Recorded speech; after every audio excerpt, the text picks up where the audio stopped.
بچھڑا کچھ اس صدا سے کہ رت ہی بدل گئی، وہ ایک شخص سارے شہر کو ویران کر گیا۔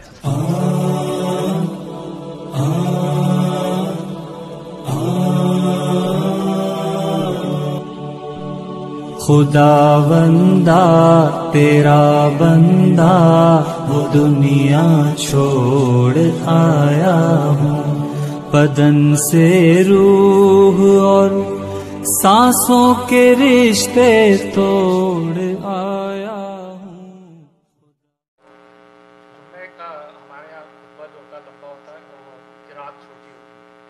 ہاں بھائی، یہ بھی ایک مصیبت ہے۔ ٹورنٹو میں جس مسجد میں میں ٹھہرتا ہوں، وہ امام ہے ہمارا دیوبند کا پڑھا ہوا ہے، اور لمبا خطبہ دیتا ہے، عربی میں چھپا ہوا لے کر کے گاتا ہے لمبا، جو عرب ہوتے ہیں تو ان کو سب کو رجاتا ہے۔ پھر جمعہ کی دوسری رکعت میں ہمیشہ قل ہو اللہ پڑھتا ہے۔ یہ غلط ہے۔ مسلم شریف میں حدیث ہے، یہ یہاں بھی ہو رہا ہے، یہ غلط ہے۔ مسلم شریف میں حدیث ہے، نبی پاک صلی اللہ علیہ وسلم نے فرمایا، ان طول صلاۃ الرجل وقصر الخطبہ مئنۃ من فقہہ۔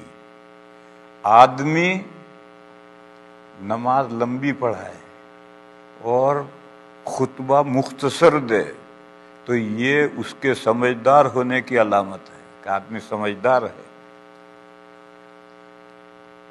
آپ کے اس امریکہ کا ایک صدر گزرا ہے، ابراہیم لنکن،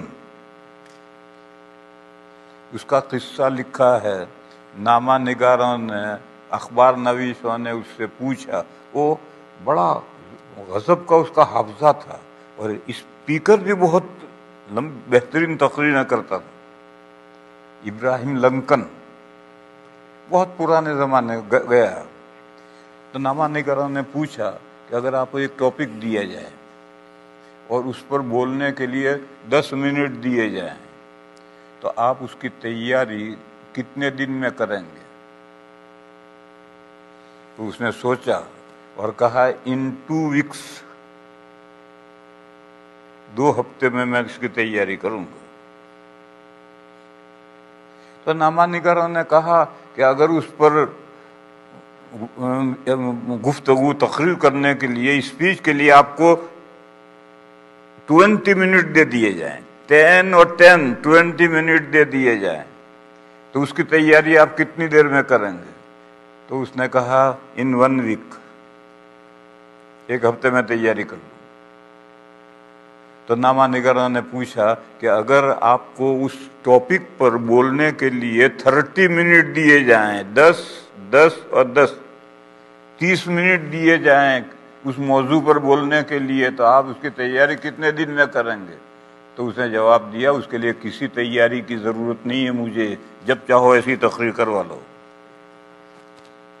اس نے کہا مجھے اگر بولنے کے لیے 60 منٹ مل رہے ہیں تو مجھے تیاری کرنے کیا ضرورت ہے؟ ادھر سے کر کے موضوع سمجھا دوں گا۔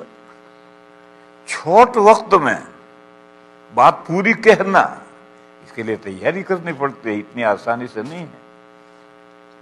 تو حدیث شریف میں ہے آدمی خطبہ چھوٹا دے اور نماز اس سے لمبی پڑھائے تو یہ دلیل ہے کہ آدمی سمجھدار ہے، وہ ہفتے پر تیاری کر کے آ کے خطبہ دینے کے لیے آیا ہے۔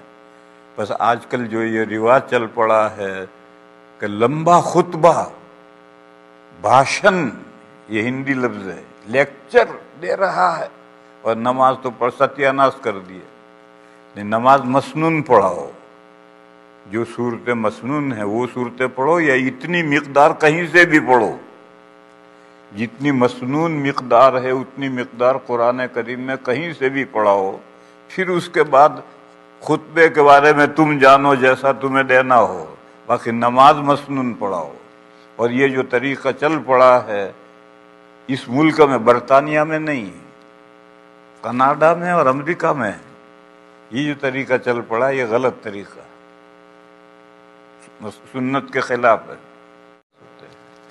بولو بھائی، کون امام صاحب ہے؟ ہاں فرماؤ۔